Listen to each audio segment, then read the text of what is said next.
The old man's voice boomed across the dining room, shaking the chandelier like a storm rattling a flimsy roof. "You call this a family? Where's my damn dinner?" I froze, the ladle in my hand dripping tomato sauce onto the floor. Each drop a tiny rebellion against the absurdity of it all.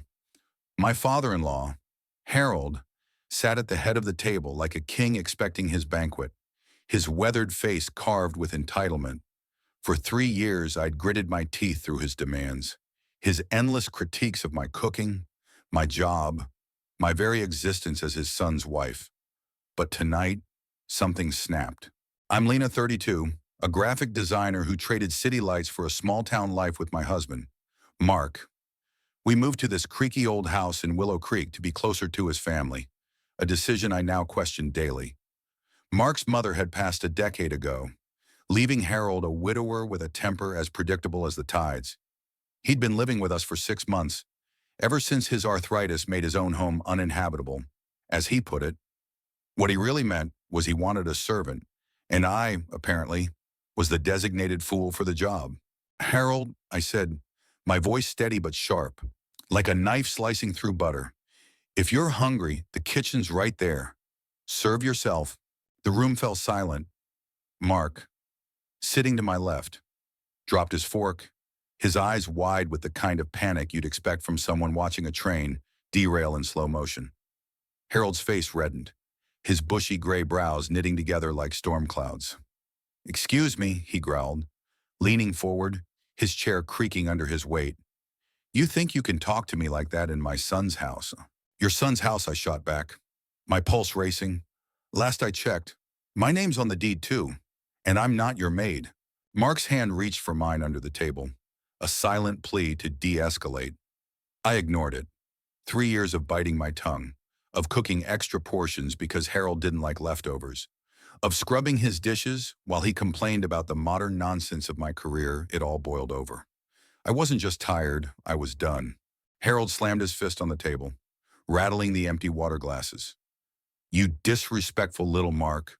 Control your wife." Mark's face was a battlefield of loyalty and dread. "Dad, let's calm down," he stammered, glancing at me with an apology in his eyes. "Lena's just tired. It's been a long day." "Tired," Harold scoffed, his voice dripping with disdain.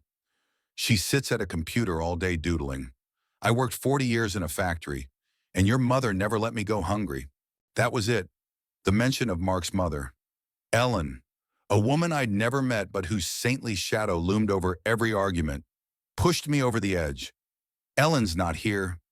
"Harold," I said, my voice low and dangerous, "and I'm not her. If you want dinner, get up and get it, or starve. I'm not spoon-feeding you." The air crackled with tension. Harold's mouth opened, then closed, like a fish gasping for water. Mark's hand tightened around mine, but I pulled away, standing to emphasize my point. The kitchen clock ticked loudly, each second a hammer striking the fragile foundation of our family. This wasn't just about dinner. It was about respect, or the lack of it. It was about a man who saw me as an extension of his outdated expectations, a woman whose worth was measured in servings of meatloaf and mashed potatoes. It was about my husband, caught between love for his father and love for me, unable to choose a side without breaking something. The next morning, the house was a war zone of silence. Mark left for work early, mumbling about a meeting, but I knew he was escaping. Harold stayed in his room, the door shut tight, his absence louder than his usual complaints. I worked from my home office, designing a logo for a local bakery, but my mind kept drifting to last night's explosion. Had I gone too far? Was I the villain here, denying an old man a meal? I called my sister, Mia, for perspective. She was the blunt one in our family, never shy about calling out nonsense. "Lena, he's a grown man, not a toddler," she said over the phone, her voice crackling with exasperation. "You're not his servant. If Mark won't back you up, that's the real problem." She was right, but it didn't ease the knot in my stomach. Mark and I had always been a team, but Harold's presence had driven a wedge between us. I loved Mark, his quiet humor, his steady hands, the way he'd leave sticky notes with silly drawings on my coffee mug. But his inability to confront his father was eroding something vital between us. That evening, Mark came home with a takeout bag from the diner, a peace offering of fried chicken and coleslaw. "Let's talk," he said, setting the bag on the counter. His eyes were tired, but there was a resolve in them I hadn't seen before. We sat at the kitchen table, just the two of us, the takeout spread out like a truce. "I'm sorry about last night," he began, his voice soft.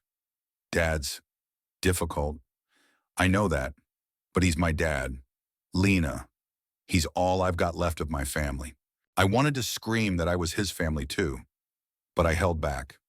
"Mark, I can't keep doing this." I said instead, "He treats me like I'm beneath him, and you let him. I need you to have my back." He nodded and staring at the table. "I know, I've been a coward. I don't want to lose either of you." "Then talk to him," I said, my voice breaking, "because I'm not sure how much longer I can stay in this house if things don't change." The next day, Mark took Harold out for a drive. I didn't ask where they went, but when they returned, Harold's face was unreadable.